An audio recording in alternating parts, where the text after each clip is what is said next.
جیسا کہ اس وقت آپ دیکھ رہے ہیں ہم موجود ہیں جمعیت علماء اسلام فضل الرحمان گروپ کے جو دھرنا ہے یہاں پہ اسلام آباد میں پشاور موڑ پہ یہاں پہ ہم موجود ہیں بالکل کنٹینر کے سامنے آپ میرے پیچھے دیکھ سکتے ہیں یہاں پہ ان کی اپنی بھی بہت بڑی فورس یہاں پہ کھڑی ہے تقریباً لاکھوں کی تعداد میں یہاں پہ مختلف علاقوں سے پاکستان کے مختلف شہروں سے لوگ یہاں پہ آئے ہیں اور مزید بھی لوگ یہاں پہ قافلہ در قافلہ جوک در جوک یہاں پہ آ رہے ہیں. اب یہاں پہ جو آنے والے لوگ ہیں ان کا کیا کہنا ہے, وہ کس ارادے سے آئے ہیں, یہ بھی ہم نے ان سے جیسا کہ ہم بات کرتے ہیں ان سے جانتے ہیں کہ وہ کیا کہتے ہیں, وہ ان کی کیا رائے ہے. دوسری طرف یہاں پہ جو ان کے مطالبات ہیں کہ حکومت عمران خان مستعفی ہوں, نئے الیکشن کروائے جائیں, اور کیا یہ ان سب کے سب مطالبات پورے ہوں گے, یہ جانیں گے ہم انہیں کے کارکنان سے. جی السلام علیکم. وعلیکم السلام. کہاں سے آئے ہیں آپ؟ بلوچستان سے آئے. بلوچستان سے آئے ہیں؟ جی بلوچستان سے. اتنے دور سے آپ یہاں پہ کیا ارادہ لے کے آئے ہیں, کیا مقاصد لے کے آئے ہیں اور کیا امید لے کے آئے ہیں؟ اس سلیکٹڈ حکومت کے خلاف ہم آئے ہوئے ہیں اپنے قائد کے حکم پر. سلیکٹ عوام ہی کرتی ہے نا؟ نہیں, عوام نے سلیکٹ نہیں کیا. عوام نے نہیں کیا؟ نہیں, وہ عوام الیکٹڈ کرتے ہیں. سلیکٹڈ ہے. بھارت کے کچھ مندروں میں اور جو وہاں پہ وہ جو ہوتی ہیں کہ ان کی پرارتھنائیں یا پتہ نہیں کیا کرتے ہیں, تو وہاں پہ بھی اس دھرنے کی کامیابی کے لیے دعائیں کی جا رہی ہیں. تو کیا اب انڈیا والے بھی عمران خان سے تنگ ہیں؟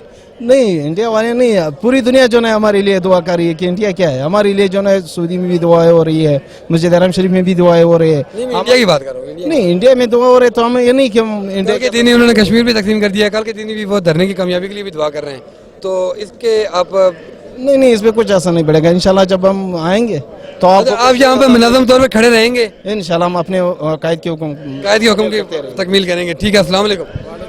جی آپ یہاں پہ کیا سمجھتے ہیں کہ حکومت کی طرف سے اگر کسی قسم کی کوئی رکاوٹ, کوئی پابندی یا کچھ بھی مسئلہ ہو جاتا ہے؟ اللہ کا شکر ہے, کوئی رکاوٹ بھی نہیں ہے. ہمارے یہاں کی جو خدمت ہے وہ سب مکمل ہے, کوئی پریشانی والی بات نہیں ہے. آپ کتنے دن تک یہاں پہ رک سکتے ہیں, کتنے دن تک یہاں پہ رہ سکتے ہیں؟ مثلاً یہ ہے جو مولانا صاحب کہیں گے, سارا پارٹی متحد ہو کر کے ان کے مشاورات سے, چاہے ایک دن ہو چاہے ایک سال ہو. جی ہمیں جب بھی مولانا کا حکم ہوگا, قائد کا حکم ہوگا, انشاءاللہ ہم وہاں تک جان دینے کے لیے تیار ہو جائیں گے. ادھر سے جانے کے لیے ہم تیار نہیں ہیں جب تک قائد ہمارے کو نہیں بولتا. جو قائد بولے گا انشاءاللہ ہم وہی کریں گے.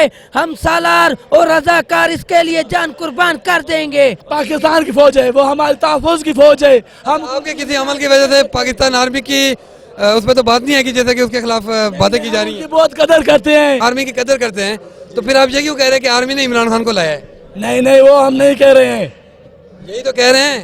سلیکٹڈ کون ہوتا ہے؟ سلیکٹڈ کو کون سلیکٹ کرتا ہے؟ عوام کرتی ہے, اوپر سے وہ کرتا ہے. نہیں, یہ خلائے مخلوق مخلوق کا نام بھی تو بتا دیں بھائی. یہ خلائے مخلوق کو ہم جانتے نہیں ہیں, اور مولانا صاحب کہتے ہیں کہ اس کے پیچھے خلائے مخلوق ہے. آرمی کے ساتھ ہم کڑے ہیں, آرمی کا ہم احترام کرتے ہیں.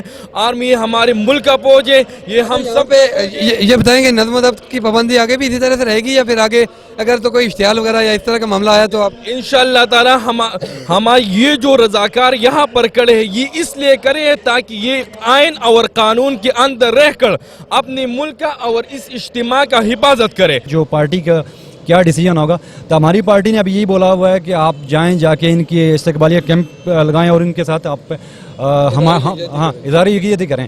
تو ابھی یہ پارٹی کا لائے عمل آتا ہے. اگر ہمارا بلاول صاحب کا چیئرمین ہے ہماری پارٹی کے, اگر ان کا حکم ہوتا ہے تو جیالے تو نہیں ہٹیں گے بھی. جیالے یہاں پہ جیالے ڈٹ جاتے ہیں, جیالے نہیں جاتے, جیالے تو ڈرتے بھی نہیں ہیں. اگر پارٹی کا حکم ہوگا تو ہم یہاں پہ رکیں گے ضرور. اب دیکھتے ہیں کہ آزادی مارچ اپنے اہداف مکمل کر پاتا ہے, یا پھر یہاں پہ صرف جلسے کے بعد واپسی کی کال ہوگی, یا پھر یہاں پہ دھرنا دیا جائے گا. انشاءاللہ ہم آپ کو مزید اپڈیٹ رکھیں گے.